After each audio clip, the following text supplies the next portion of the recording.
everybody. Welcome to Horns and Hooves podcast. We are so excited. We have a special guest on today. She is my absolute amazing vet, Dr. McKenzie Hendrix. She has been with us since the beginning of our journey. Thank goodness. I don't know what we would do without her. She didn't probably know a whole lot on the Highland side of it when we got her. She's been a godsend because she was willing to learn from the get-go. Like, if they were really any different, if, what kind of vaccination protocol, etc., to line up with. And I'm going to tell you what happened to us when we first got started. We had a bull that came to us super sick.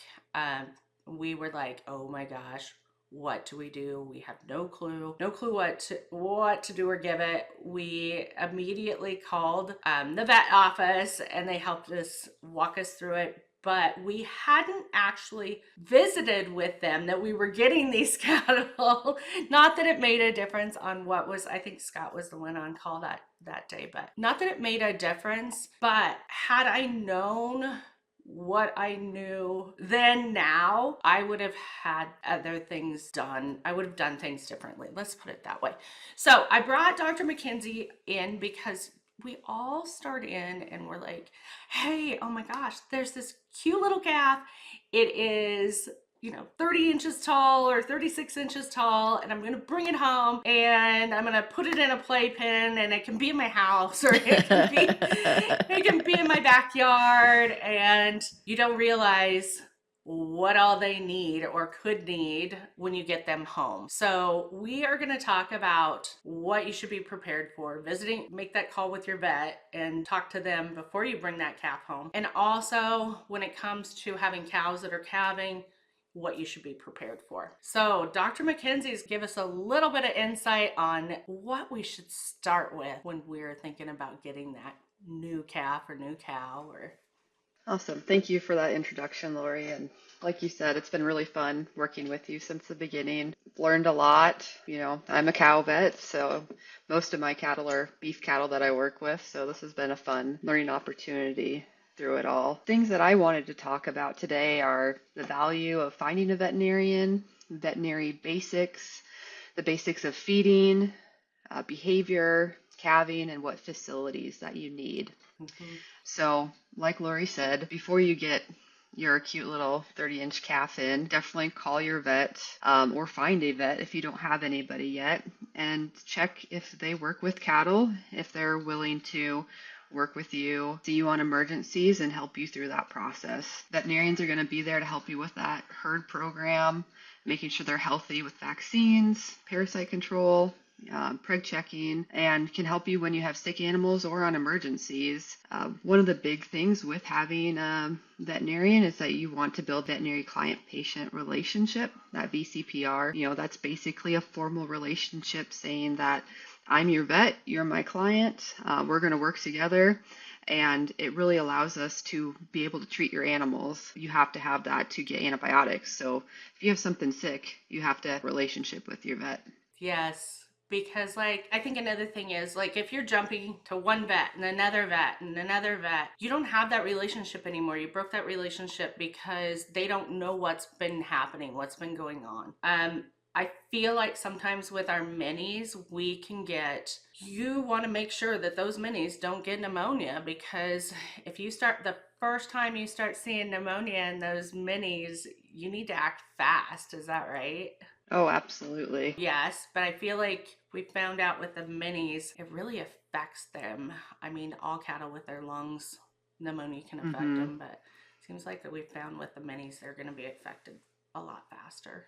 And we need to act fast. Yeah, and especially with all that hair, summertime, pneumonia's gonna beat them up a lot faster. So I know when we're talking the protocol that we use for our calves, tell us what we are using.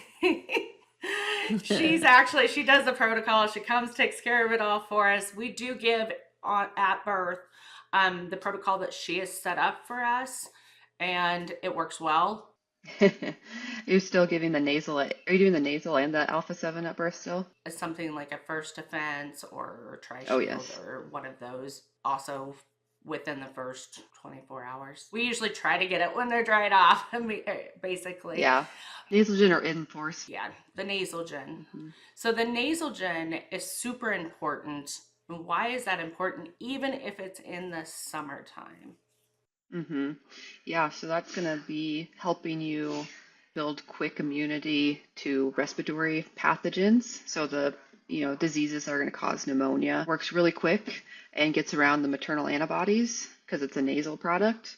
And so you get some protection earlier. And especially on these little babies that are so sensitive or super high value, we don't want to risk it. That, and why does it matter in the summer? Because I think a lot of people think my calf isn't going to get pneumonia, and you think pneumonia, you think your kids, your family, they get Hmm. pneumonia like in the winter season, but calves can Hmm. get pneumonia all year round. Is that correct? I mean, I suppose people can too.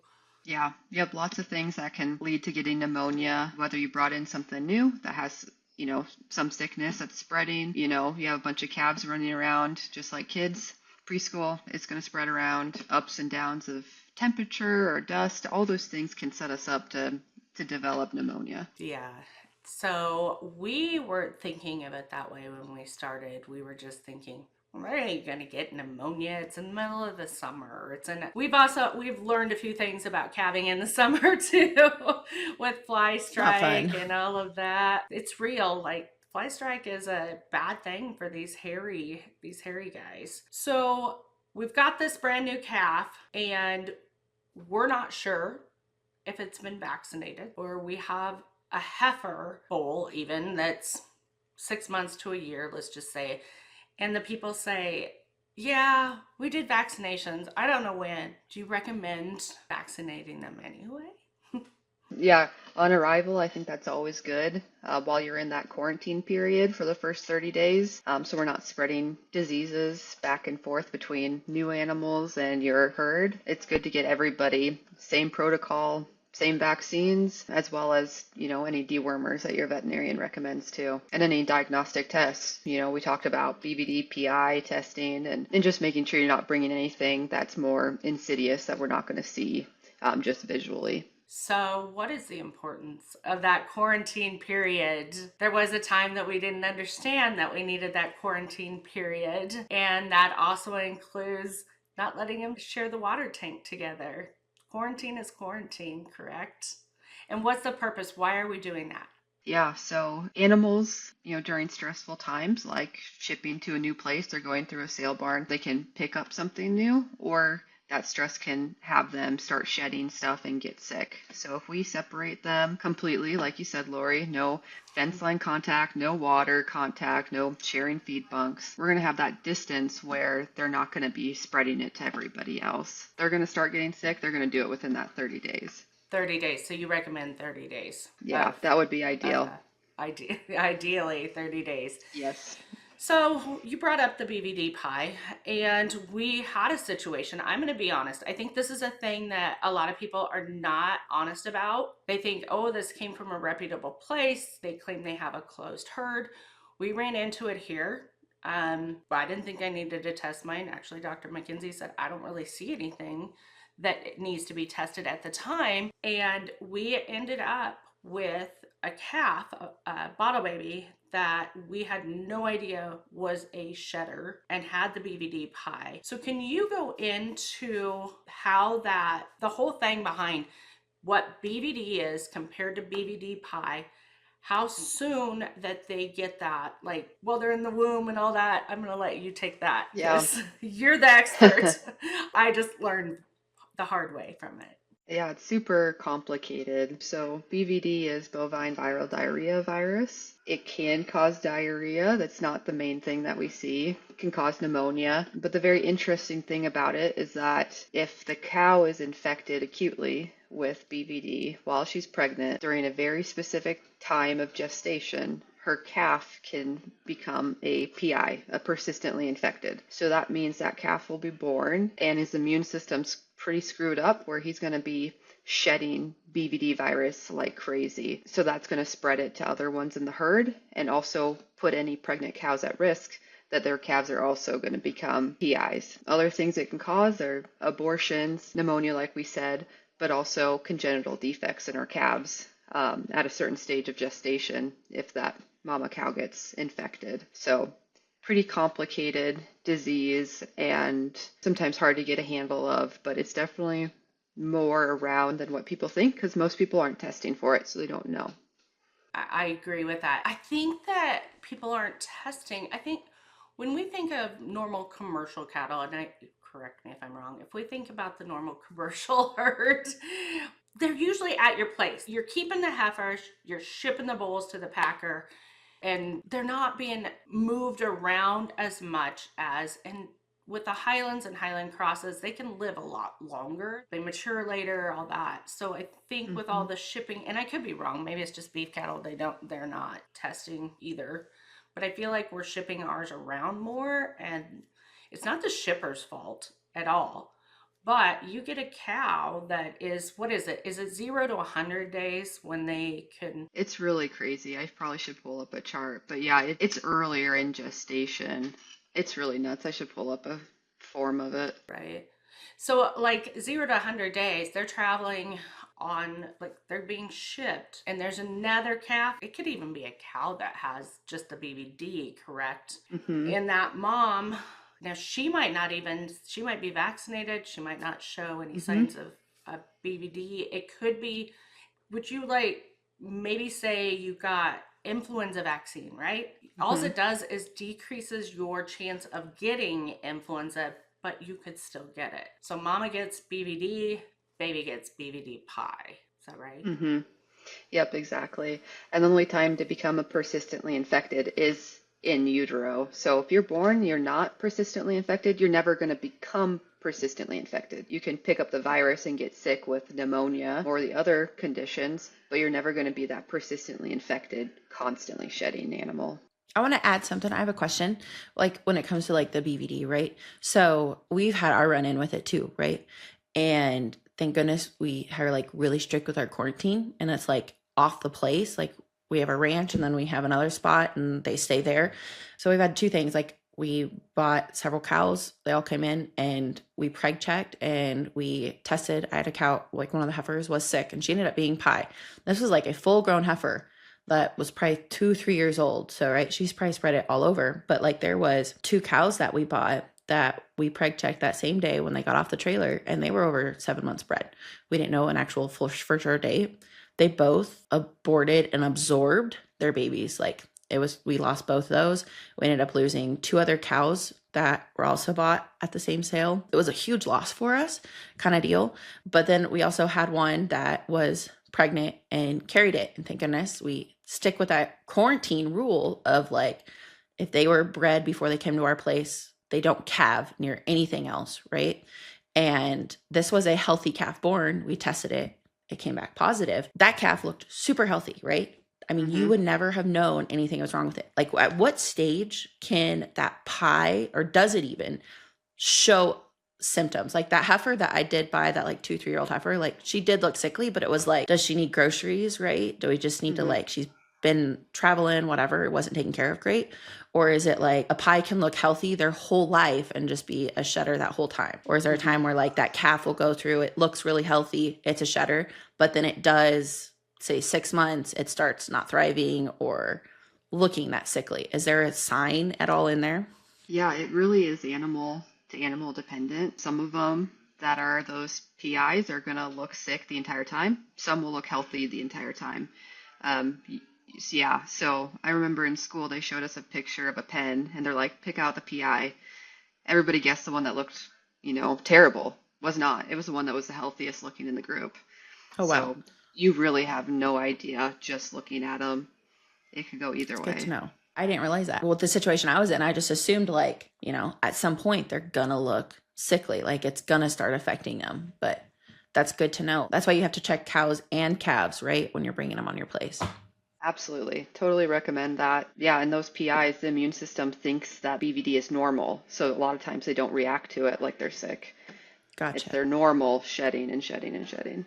So I think also it helped that I was honest with Taylor about my experience when we were Well, purchasing 100%. from different places. Okay, so I feel like people rub this off that it's not a big deal. Or a heifer, it could be around and still have pie, right? So if that heifer is bred, that calf is also going to be pie no matter what, correct? Yeah. They Yep. can breed, so pie can breed also then too. Like Yep. they'll live a normal life kind of Yep. They deal. can. Yep. So And that's how that then, can get like super out of hand then. yeah, any PI that has a calf, their calves are automatically going to be PIs. So it can definitely get out of hand quick.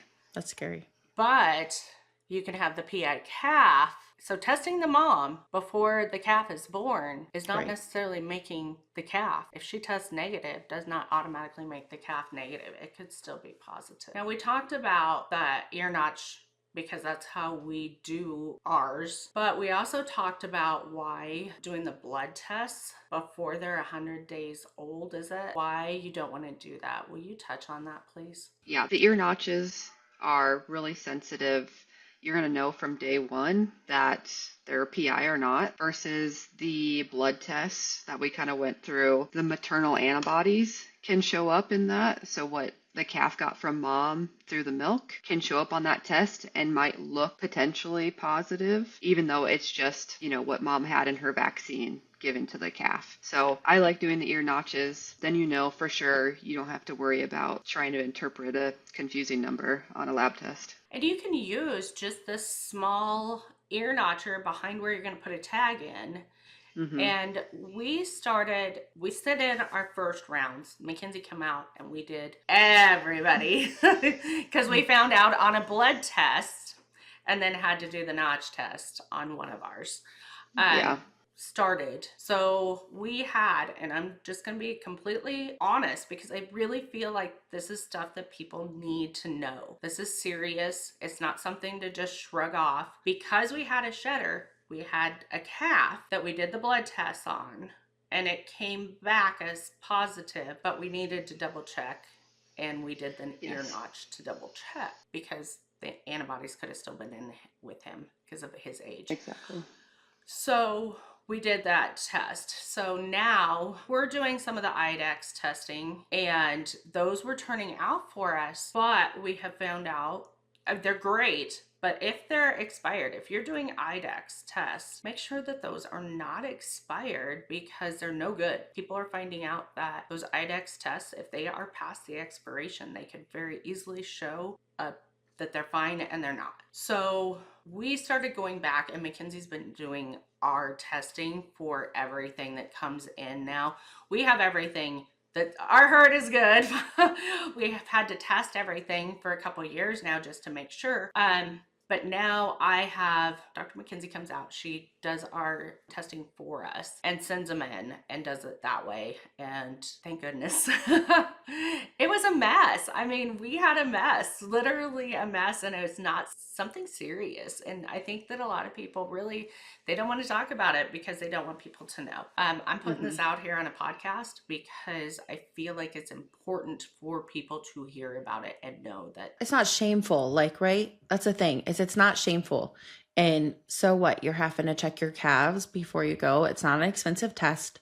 It saves so much in the long haul for everybody that's doing it. So yeah, there's this like bad thing kind of cloud around it, but it shouldn't be, right? It's just running the test, taking care of your herd is helping taking care of other people's herd that they're investing in you, you're investing in them by doing that. It's a good thing. Like it shouldn't have this cloud. It should be, it is what it is. We test, or we send out healthy calves, and that's that. it is. And I don't even remember what the test is, and I'd probably be putting her on the spot by asking her right now how much it is. And maybe you know off the top of your head, but it's not that. No. Let's put it this way. Compared to what your next set of calves are worth, and Right. say they potentially had a shedder in there and every single one of them would be, we've had 2 and that was it. I mean, it could potentially mess up your whole entire herd your next calving season, and that would be devastating. That would be more of a loss. Even one calf's more of a loss than what it costs to send those in, whichever route you decide to do. I just want to emphasize, like, us talking about it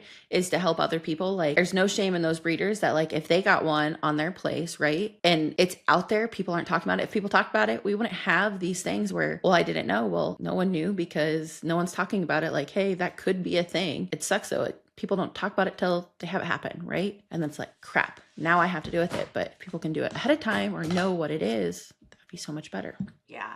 So, okay, let's get past, I think we're past the calves. Well, actually, no. What do you look for in a sick calf?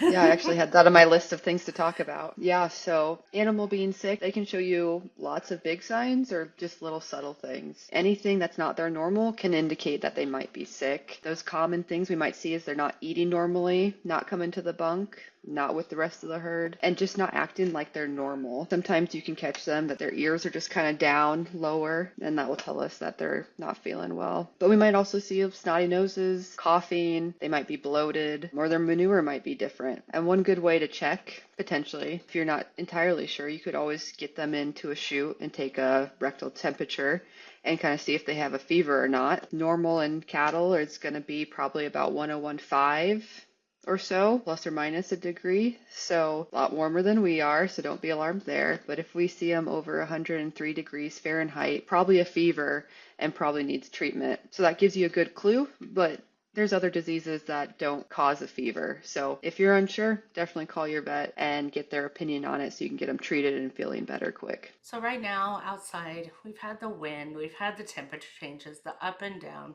which actually makes them probably more susceptible maybe to the pneumonia. So when you're checking the nose, the colors, I think the colors and what's draining, some of us have allergies, right? And wind, we Yeah. get runny noses. So is there certain colors in the nasal drainage that you should be looking for and concerned with versus just keep an eye on?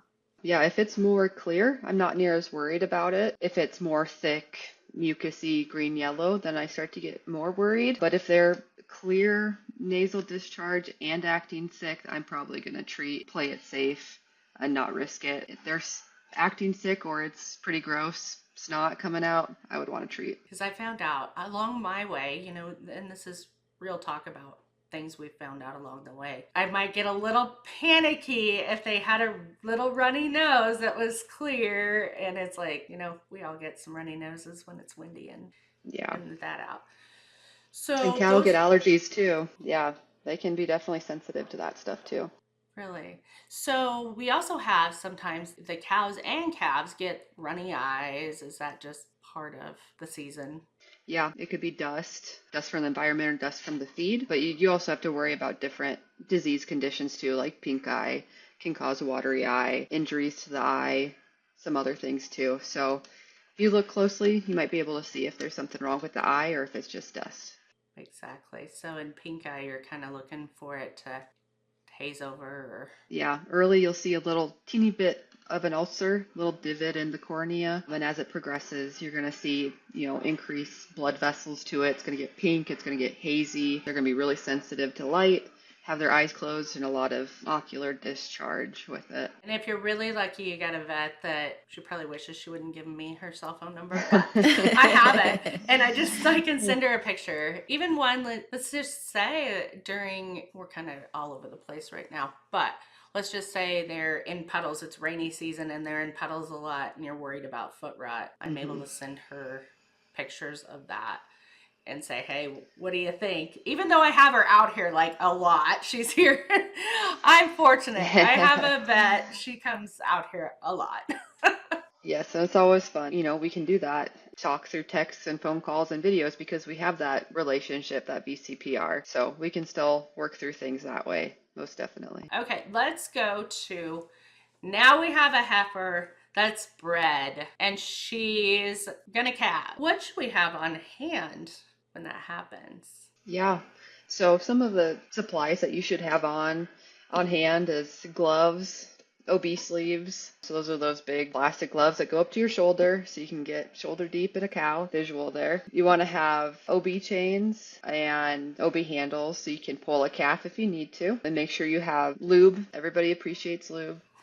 And of course, towels to dry off a baby if it's real cold outside. And lastly, I always like having iodine on hand to put on the navel, help it dry up, help it not lead to an infection. Those are the big things to have on hand for like the process of calving. But I think it's always good to have like colostrum replacer on hand too, because you never know if mom's not going to have good colostrum or able to milk, or maybe she decides to not want to be a mom. And I found like a lot of people aren't as fortunate, doesn't have, I mean, our first shoot was kind of ratchety, but we could still run mom in there. We could still run the calf in there to be able to try to get it to suck even if mom wasn't happy about it. Taylor, on the other hand, Taylor, you want to talk about that? Are we talking about my first time pulling or not doing a smart move and hand milking a cow, that heifer that just calved by myself in a pen with my 2 babies? Yeah, and without it, I didn't have a shoot. Like, she was lucky. Oh. Yeah. Yeah, I had a head gate. I was in contact with my vet the whole time. Like once we hit that point, it was like 103 that day, hottest day. And she labored forever. And she had a bull calf. It was a bigger calf. I mean, normal firm, but I grew up on a dairy farm. Like I've been around this a lot. We had like the little square bales, baling twine, like the, it's thicker, whatever. And it was tied tight, and I grabbed it and I looped it around and pulled calf out. Everything was fine, but I wish I would have had chains. I look back like, yeah, that would have been great to have on hand, but it worked and calf was fine. Mom was fine. But yeah, those are things needed. Didn't have. Recommend. Yeah, so highly recommend. Yeah. Yeah, you're probably like, oh my God. I'm sure she's been in situations where she's had to come out.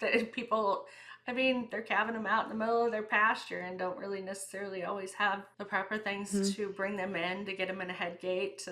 I mean, we've been there. Yep. When we put them on corn stalks and they're calving on corn stalks, he's now made this makeshift Oh my thing. God. I'll have to show these guys, put a picture of his makeshift thing. I don't know how it works out for him, but he takes it out with the telehandler and gets him over the top, and it works. Or there's one year, he brought the old rickety head chute out there, and he got darn lucky. We got her in. You got to think about those things, how you're going to get them in if they do have problems, and how long, let's do heifer, how long when they're hitting labor. Will you talk about the labor cycles, what you should be looking for, and when to call a vet? Yeah, so there's 3 different stages of labor. First stage is, things are starting to move, but water hasn't broke yet. Stage 2 is water breaks and she's actively pushing, and obviously calf comes out at the end of 2, and stage 3 is when she passes that placenta. So stage 2, after that water breaks and she's pushing, we expect a heifer to be able to calve within 2 hours. If she doesn't, we think there's probably something wrong, and whether calf's too big, calf isn't situated quite right, and needs to be kind of reorganized, get the legs where they need to be, that's when we want to start intervention and check on her. With cows, since they're a little bit bigger and have done it before, usually they're good within the first hour, and then if not, time to probably intervene. So if you know your vet's 2 hours away, when should you be calling them to let them know that this may be a problem? Yeah, probably a good thing to discuss with them, whether they want to be called at the beginning of the process or once things happen and are a problem. With John and Lori, I'm always there. We can handle it, but I'm not sure what other people want from their clients. So visit with your vet, especially if you've got a vet that far away. So in the process, how long could this process take? And should people be out there watching this? Does it affect the stages if they're out there watching them? Yeah, so before true labor starts, they can act funny just because they're, large and in charge and uncomfortable. They'll start acting different and separating themselves from everybody else. And that might start a few days before she actually water breaks, starts pushing. When she's down and pushing, water's already broken. Maybe you see legs, checking on her every 30 minutes, maybe an hour, probably good. Just see how the progress is going. Just like with, I'm assuming, women giving birth, they don't want to be stared at. Nobody likes to be stared at. So sometimes that can, they can jump up and not want to be, near somebody because it's a stressful event for them for sure. So give them their time, watch from a distance, and make sure everybody's doing good. Yep. I think that some mistakes that I definitely made when I first started, I'm like, oh my gosh, I want to watch this calf be born. I'm so excited. But I think that we prolonged by watching them, their labor, and probably pulled a couple calves that we would not have had to pull had we stepped back, waited, even though we're super excited and we want to see this whole process, it's better and easier for the mom if you're not right there. Even if you think your cow is or heifer is tame, it can still be bothersome, correct? Definitely. Yeah. Good to keep an eye on, but don't need to be up in her business while she's trying to take care of business. Yep. So that was a great analogy. We as humans, I mean, we don't want an audience in the labor room with us. I'd like to talk a little bit about colostrum a little more. Yes, please. So colostrum is that first milk from mom that's going to be packed with those immunoglobulins, which is going to set up the calf's immune system for the first few months of life. So super crucial that we get that first milk in. But what's most important is that we do that and get them to consume it within the first 12 to 24 hours. That's the only time period that the intestines are going to allow those immunoglobulins to cross over and work.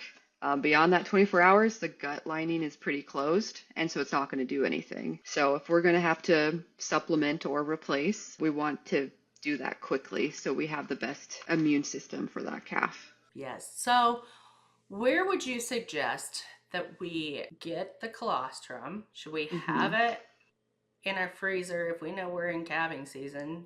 Get some, put it in the freezer for in case you need it, so it's not like sitting on a shelf or...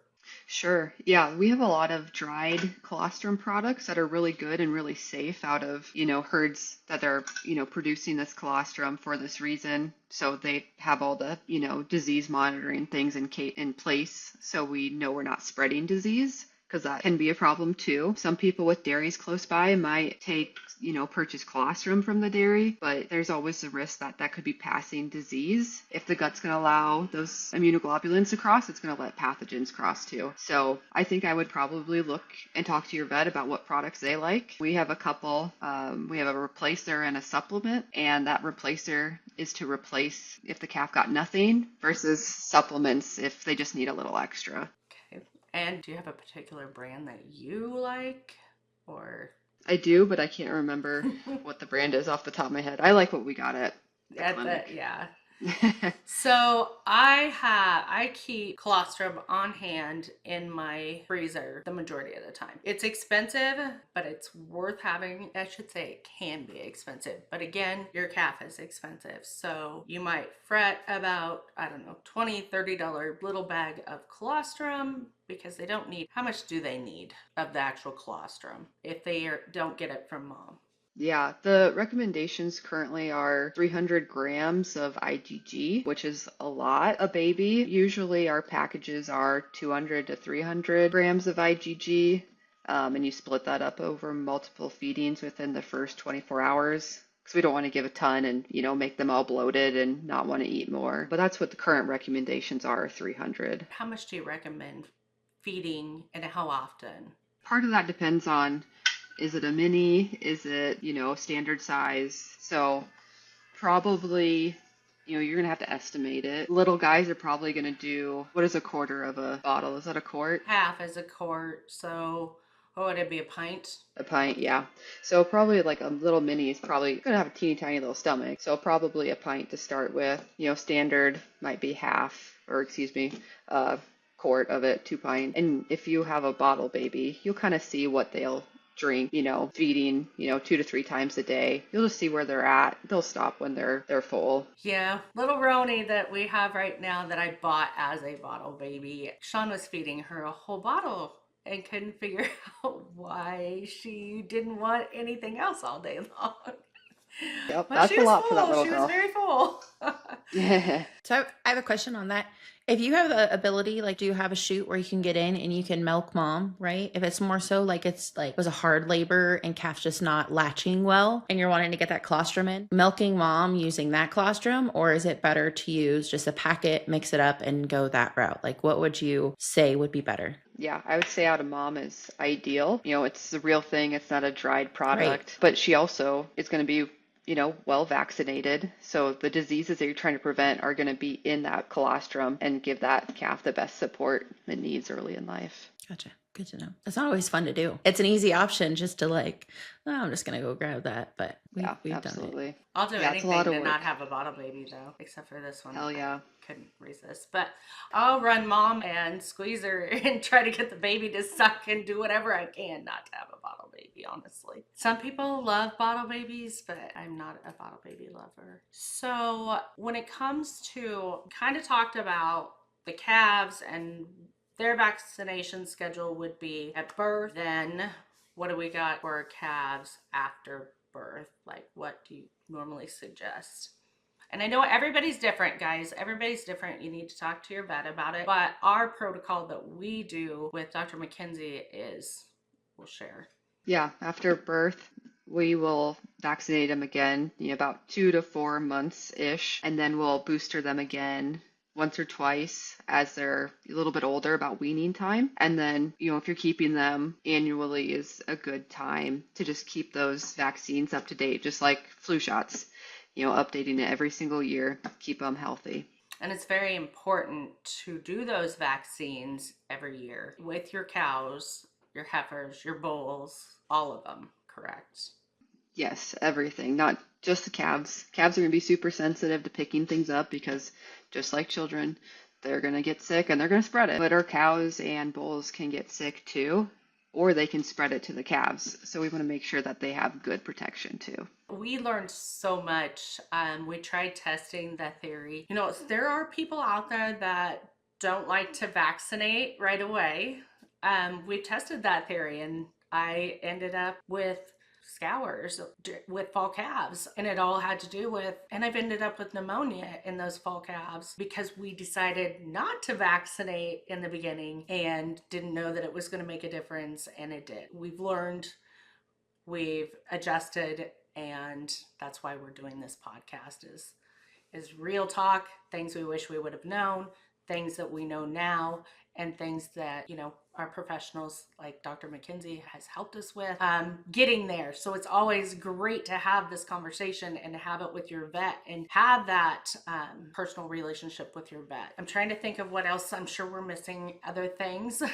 We could probably make this a multi-episode podcast just on vet talk, honestly, because we didn't even get into the feed, which we did talk. We have some feed guys coming on, but how important and what nutrition, why they need it, why it's so important. Absolutely. I'm not a nutritionist and I don't play one on TV, so I will give you the vet version of nutrition. So water is going to be the most important nutrient, of course. You need it for every single bodily function. And we know that cows will drink on average 1 to 2 gallons per 100 pounds of body weight per day. So if you have a 500-pound animal, they could be drinking 5 to 10 gallons of water a day. And, if it's hot out, it could be even more. So we always need that fresh and available all the time. And then when it comes to feed itself, we know that forage, like our hay and grass, need to be the majority of our diet. Grain is fun and cutesy, but can cause a lot of issues in excess. So we want to make sure that they're getting their nutrition and energy out of hay and grass as much as we can, and they do consume a lot of it. It's 2 to 3% of their body weight in a dry matter basis. So a 500-pound animal can be eating 10 to 15 pounds per day, which is a lot when you really think about it. And I know we wanted to talk a little bit about minerals, so we always need to have salt and mineral available to them at all times. Crucial nutrients, going to meet those gaps that they're not getting in their hay or grass. And that's going to be something really dependent on your region and what you're not getting out of the soil into your grass. So that's something to work with your nutritionist, who's going to know what's best for your area. And lastly, on nutrition stuff, we don't want to change their diet super quick because that can lead to acidosis and bloat and all the issues. So when we change something, we want to go really slow, over 2 to 3 weeks, make changes in their diet so we don't screw up their stomachs. That's great information. I think Sean's been feeding. My cows are really well fed.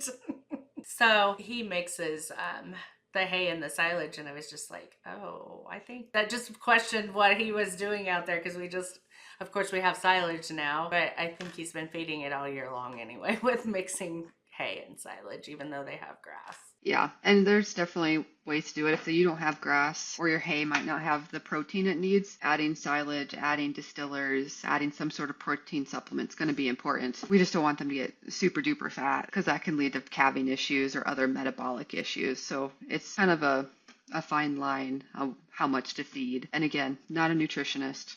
Talk to a nutritionist and they'll be able to guide you through what your cows need for their stage of production. Are they growing? Are they building a baby? Are they calving? Are they milking? All those areas are going to need different amounts of nutrients. And if they're too thin and not eating enough, then you're going to have higher vet bills because they're going to have to, they're going to be sick, right?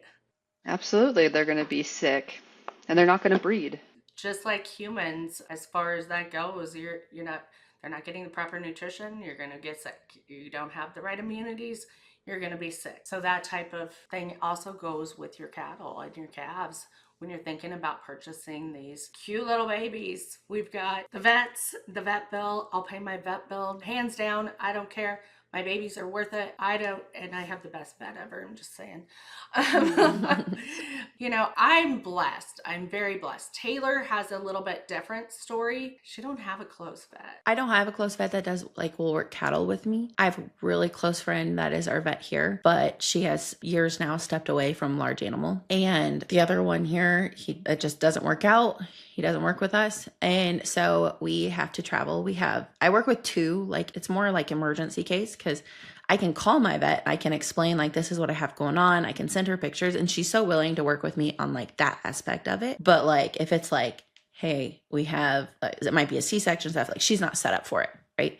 And so then I have to go an hour one way or an hour the other way. And that's hard to do, but I'm grateful that I'm building relationships with both sides, both areas, because one's, nighttime, it's easier to go one way versus that way. And so, yeah, I'm grateful that they're willing to work with me still. And they are opening, it's crazy. When we first started with the one vet, I don't think he'd done a lot of minis and stuff like that. And so I think he's getting more. And so he's more accepting to it. And that's one thing, when we talked about, getting that relationship with your vet. And it's great that McKenzie's able to be willing to work with you on minis because it's something new. They won't do it. I had an experience with one that refused to work with us, which is fine. And I hear that a lot from people that their vets just refuse to work with the minis.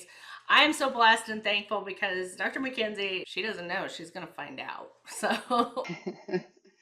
I talked to some of my cow vet friends and I was like, what do you want me to say and let the people know? And they said, in addition to having a chute and a way to capture them safely, it's ideal to have a truck and trailer so you can haul to the vet. Yes. Middle of the night or a super crazy schedule, your vet might not be able to drive 2 hours to you. If you can meet them somewhere, get to the clinic, that's going to solve a lot of problems too.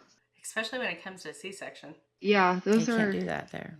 Yeah, it's not ideal. Definitely not the most sterile environment on the farm. We are thankful to have a sterile surgery room in the clinic so we can do those as safely for everybody.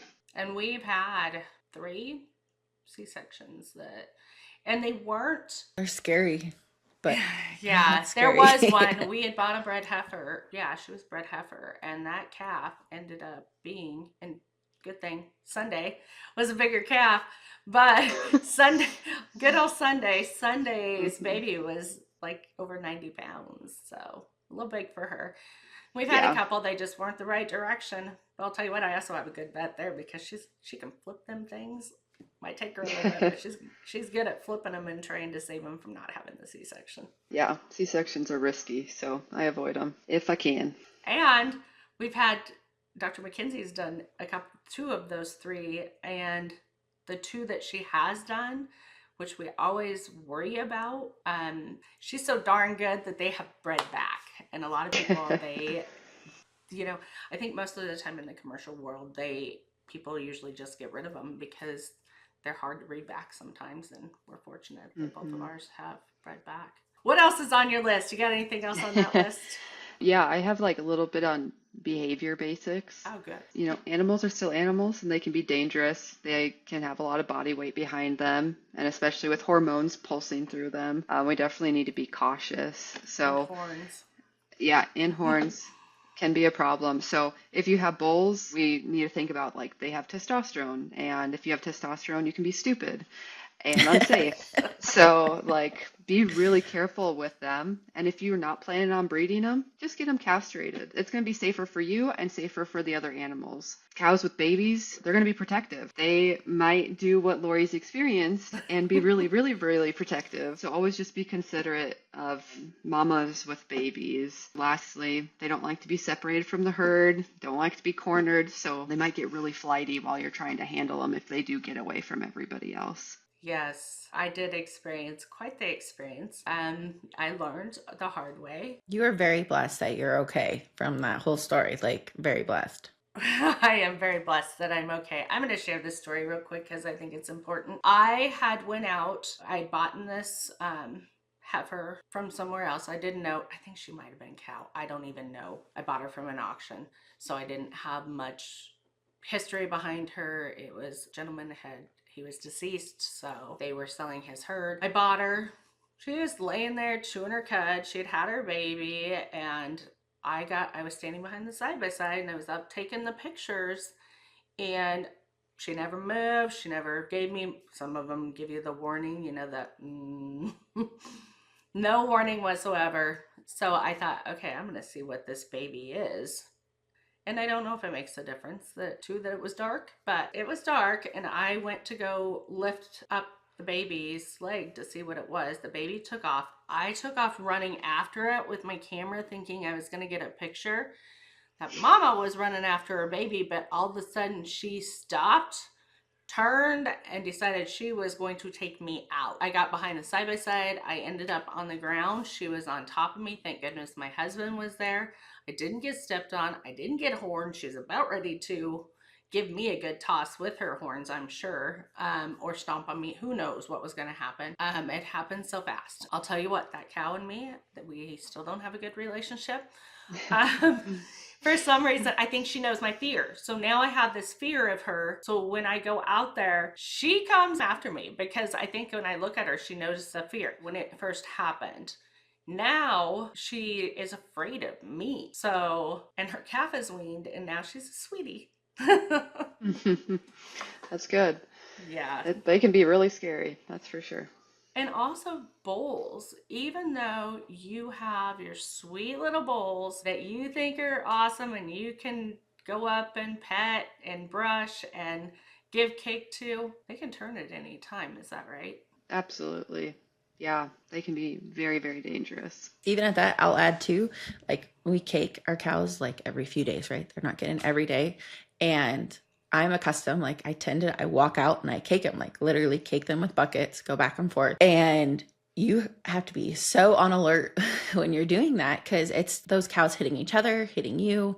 I have one that is like, she's so like spunky, and like she's so excited when you get cake to her, and she likes to kick, and it's not like she's like kicking to be mean. She like kicks up kind of like a horse would, right? And just the other day I was out there and I was caking and doing my thing, and thankfully she was right behind me and she did it. She got me.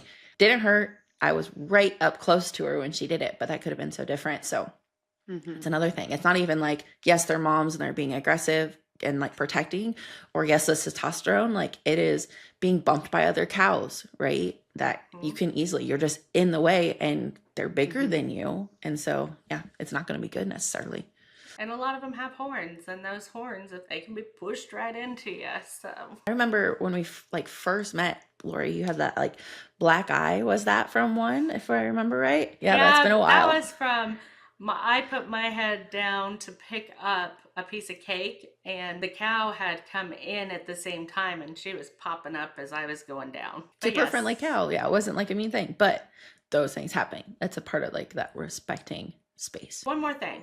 How much area should a pair of cows have when you bring them home? You know, a specific distance on pasture, that's really going to be dependent on your grass that you have. So different place to place. But ultimately, you want to have enough room where they can exercise and be able to have the space that they need to exhibit those normal, natural behaviors. Having a teeny tiny little pen is not going to work. That, and also your feed bill is really going to increase because they do eat more than what you think.